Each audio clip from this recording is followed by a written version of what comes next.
Ola, amigos e amigas contistas. Benvidos e benvidas a un novo episodio de Contos Revoltos. Un programa para os amantes dos contos. Hoxe traemos un capítulo moi interesante. Pois sí, a protagonista do noso episodio é a autora máis importante e máis famosa da literatura galega. Para, non me digas máis. Vai a estar con nós Rosalía de Castro. Iso un poquinho difícil. Pero imos contar un conto da mesmísima Rosalía de Castro. Fantástico. Pero antes de contar o conto, imos darlle paso aos nosos especialistas na figura de Rosalía de Castro para que nos falen un pouquiño sobre esta gran autora. Xa están aquí.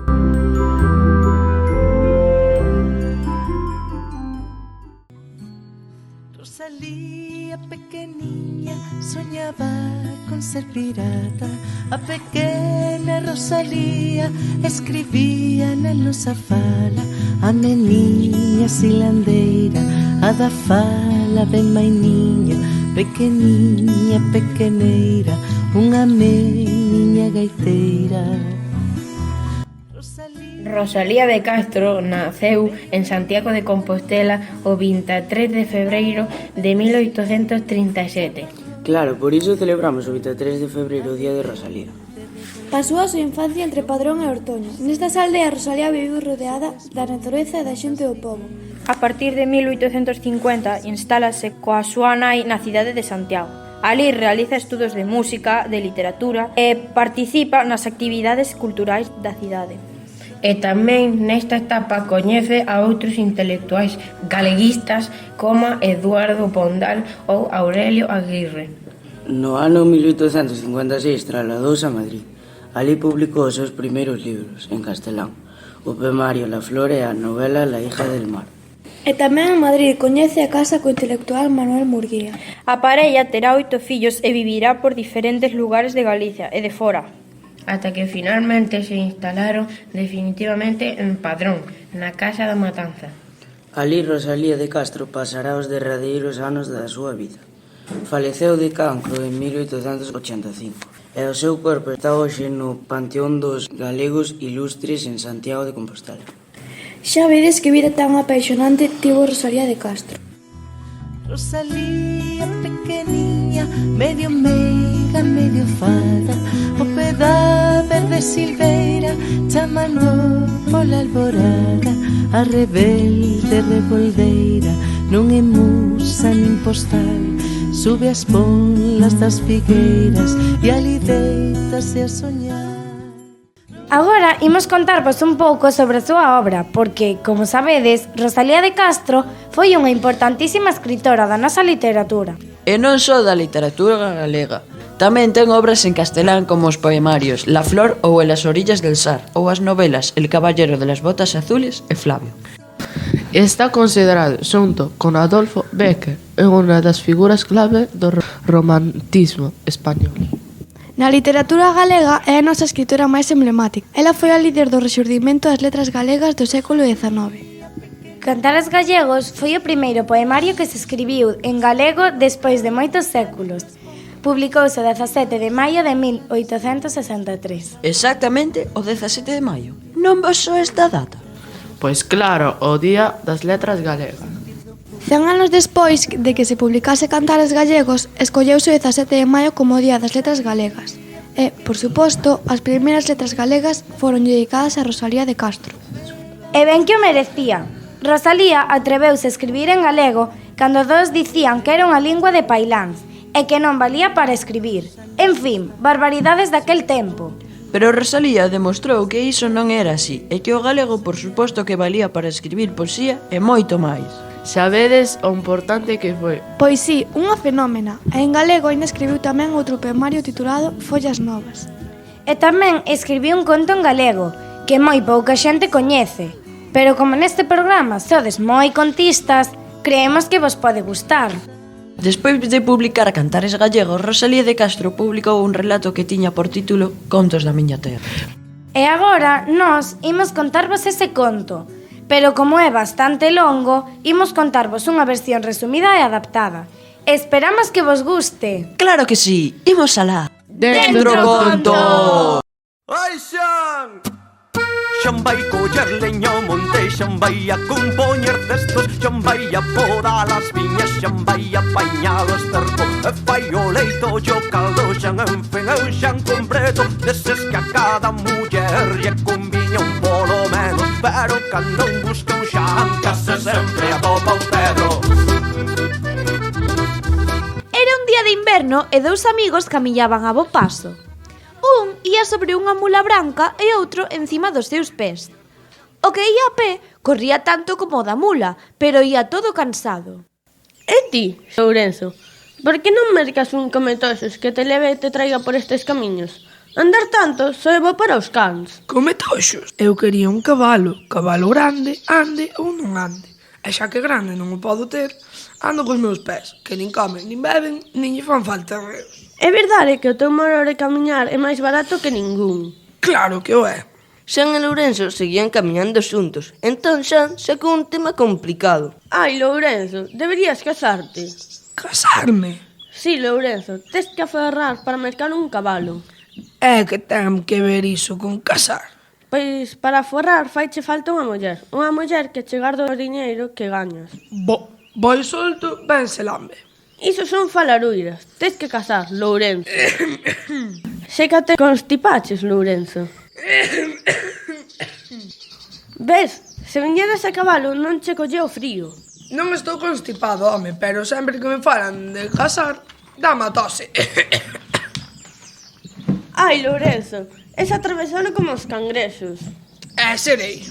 Non sei por que tes melhor en casar, nin por que falas mal das mulleres. Se non fora por unha muller, ti non viñas ao mundo. Ni moito se me perdían neste mundo. As mulleres enganan os homes. Pois eu vou casar. Pois casa, Xan, pero non mates carneiro para a festa, que chamas polos cornos. Iso dos cornos e da maldade das mulleres son contos, Lourenzo. Serán contos, serán, pero eu non me fío un pelo. Non quero muller ningunha, aínda que sexa condesa ou de sangue nobre. E así seguiron os dous amigos o seu camiño falando sobre as mulleres. Lourenzo porfiaba en que non había unha boa e Xan teimaba en defendelas. Chegaron preto dun lugar e viron que había un enterro. Entón Xan e Lourenzo preguntaronlle a un rapaz que viña polo camino se sabían quen era o morto. Pois é o pobre do Antón. Aló vai, meu pobre. A súa viúva aínda é moi noviña e non tiveron fillos, pero dis que ten sobriños noutra aldea e que eles serán os heredeiros. Foise o rapaz e Lourenzo díxolle a Xan: Oiche, Xan, queres ver como son as mulleres? E como? Vou facer que esa viúva que non vin na miña vida me dea esta mesma noite palabra de casamento. E como vas facer iso? Iso é o de menos. Apostamos o que queiras a que o consigo. Pois apostamos a miña mula branca. Se gañas, queras coa mula. E se eu gaño, mercas unha mula e non volverás falar mal das mulleres. Trato feito. Báixate da mula e fai o que eu che digo, sen chistar. A partir de agora, nin ti é Xan, nin eu son Lourenzo. Ti és o meu criado e eu son o teu amo. Sígueme. Lourenzo tirou diante e Xan foi detrás del. Cando se achegaron ao enterro, escoitaron as mulleres que choraban sen parar. Ai, Antón, Antón, adeus, Antón. Antón, meu amigo, que xa non te veré máis. Onde estás, Antón? Onde estás que xa non me falas? Antón, mal pocadiño, que xa non vas a estrear a chaqueta nova que che fixen. E a viúva era o que máis choraba. Ai, Antón, e ti baste. Adiós, Antón. Xa nunca máis dormiremos xuntiños. O meu corazón entérrase contigo. De repente, Lourenzo comezou a chorar e a berrar tamén no medio do pranto. Ai, meu tío, que pena vertir mortiño nesa tumba. Sempre te quixen como un pai a verte morto. Párteme as cordas do corazón. Ai, meu tío, e deixesme de herdeiro no teu testamento. Non sei como agradecer. Cando escoitaron isto, a xente do enterro púxose alrededor de Lourenzo. E logo ti como te chamas, meu fillo? Eu chamo Manderuco e son o sobrinho do meu tío. Vim para despedirme dele antes de morrer, pero non cheguei a tempo. Ai, meu tío. Ai, meu tío. E ti de onde és, mozo? Eu son da terra de meu tío. E teu tío de onde era? Pois meu tío era da miña terra. Lourenzo seguiu chorando polo seu suposto tío e foise achegando á viúva. Cando estivo ao seu lado, explicoulle que el era o herdeiro. Ela convidouno para ir á súa casa despois do enterro, para chorar xuntos pola desgraza. Ai, foi moita desgraza, pero co que el me dixo voulle poñer moitas misas pola súa alma para que descanse en paz. E así, falando e chorando, Lourenzo e a viúva foron xuntos para casa. Xan ía detrás coa mula e xa tiña medo de perder a aposta e quedarse na súa muliña branca. Pero tamén vía as bágoas da viúva e confiaba nela. E así chegaron a casa e pasou a tarde e chegou a noite. E Lourenzo quedou a dormir na casa da viúva, que era a súa suposta tía. Xan, como supostamente era o criado, dormía nun cocho coa mula. A viúva e Lourenzo cearon chorando coa pena polo defunto e despois falaron de ir a dormir. A Xan puxéronselle os cabelos dereitos cando viu que en toda a casa non había máis que unha cama de matrimonio. Despois quedou tranquilo vendo como a viúva lle desea a Lourenzo que durmese el na cama e que ela dormiría no chan envolta nun mantelo. E así fixeron. Apagaron a luz do candil e puxéronse a dormir.